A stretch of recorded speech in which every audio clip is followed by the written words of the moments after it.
कुछ करिए। तब भगवान विष्णु उनसे कहते हैं कि जगदम्बा की शरण जाओ, और जगदम्बा की शरण जाकर के तुम उन जगदम्बा से प्रार्थना करो।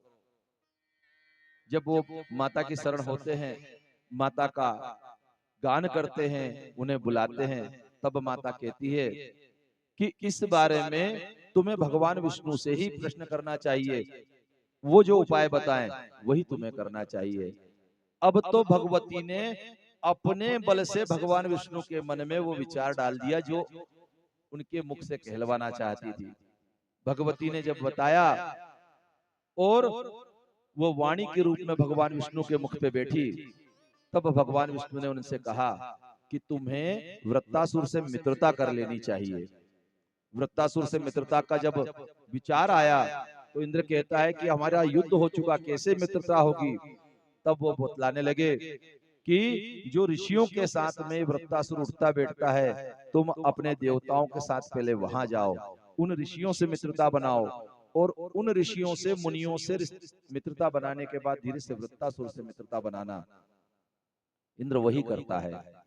इंद्र जब करता है तो कुछ समय के बाद क्या हुआ कि उन मुनियों ने वृत्तासुर का और इंद्र की मैत्री करवा दी।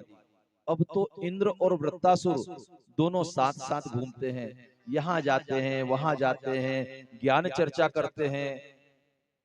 ऐसा करते करते समय बीतता गया।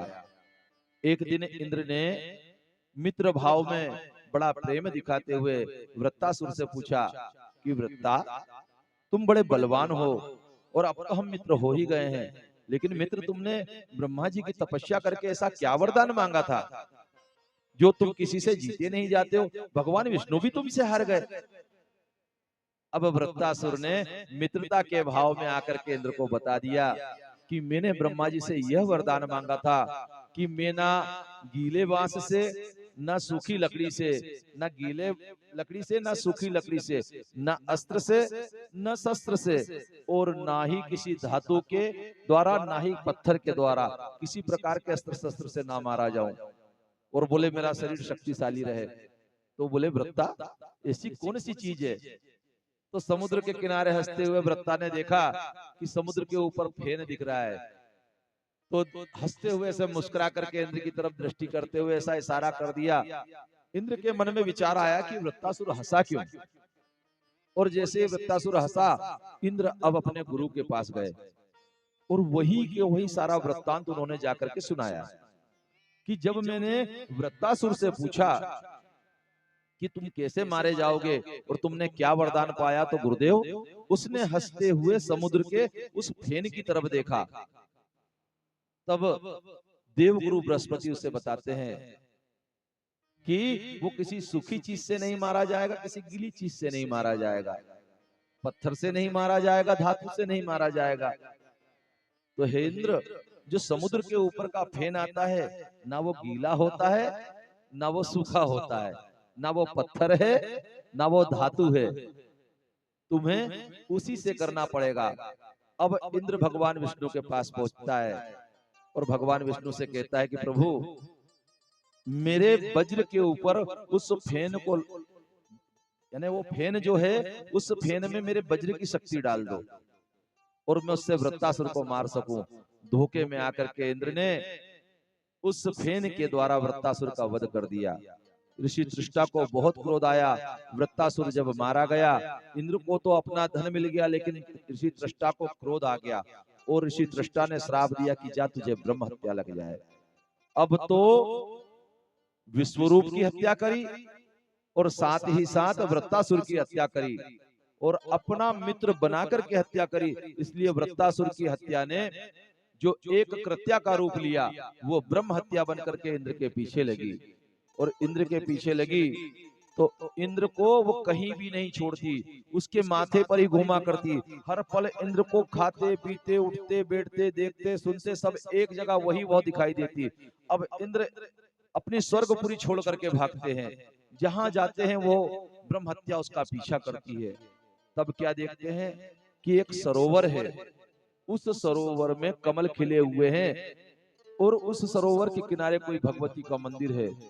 तो जब वो सरोवर में जाते हैं तो एक कमल की नाल में इंद्र प्रवेश करते हैं, तब जाके ब्रह्म हत्या सरोवर में प्रवेश नहीं करती है और वहीं पर खड़ी रह जाती है। अब इंद्र ने कमल की नाल में प्रवेश कर लिया, लेकिन यहाँ क्या हुआ? यहाँ यह हुआ कि इंद्र के सारे देवताओं ने देखा कि अब तो इंद्रासन खाली हो गया है, और इंद्रासन खाली हो गया है तो यहाँ कोई को राजा तो बनाना पड़ेगा।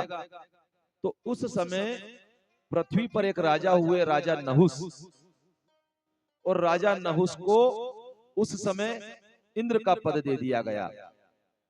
अब इंद्र का पद दे दिया गया तो राजा नहुस के मन में विचार आया कि सारे के सारे भोग सुख मेरे हो गए हैं, एरावत हाथी मेरा हो गया है, सारे के सारे देवता मेरा कहना मानते हैं, यहाँ की सारी शक्तियां मेरे पास में हैं, तो क्यों ना इंद्र की पत्नी भी मेरी सेवा में आए।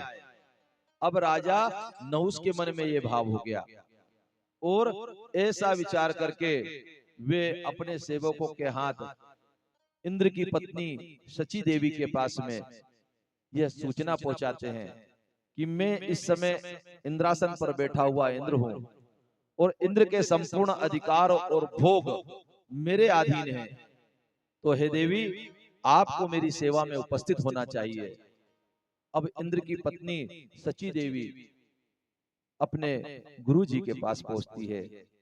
बृहस्पति उन्हें कहते हैं कि हे देवी आपको अब कोई नहीं बचा सकता, केवल एकमात्र शक्ति भगवती ही है जो आपकी रक्षा करती है। समस्त नारियों के मान सम्मान की रक्षा करने वाली वो जगत जननी भगवती, जिसके ऊपर कृपालु हो, उसका सील और आचरण हमेशा शुद्ध बना रहता है।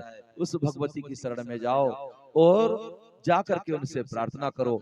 इंद्राणी जब पहुंचती है, माँ का गुणगान करती है, जप आदि, ध्यान आदि और भगवती की लीला चर्चाओं को श्रवण करते हुए वो भगवती का निस्दिन ध्यान करती हुई कहती है कि हे माँ, आप अब मेरी इस स्थिति से मुझे निकालें।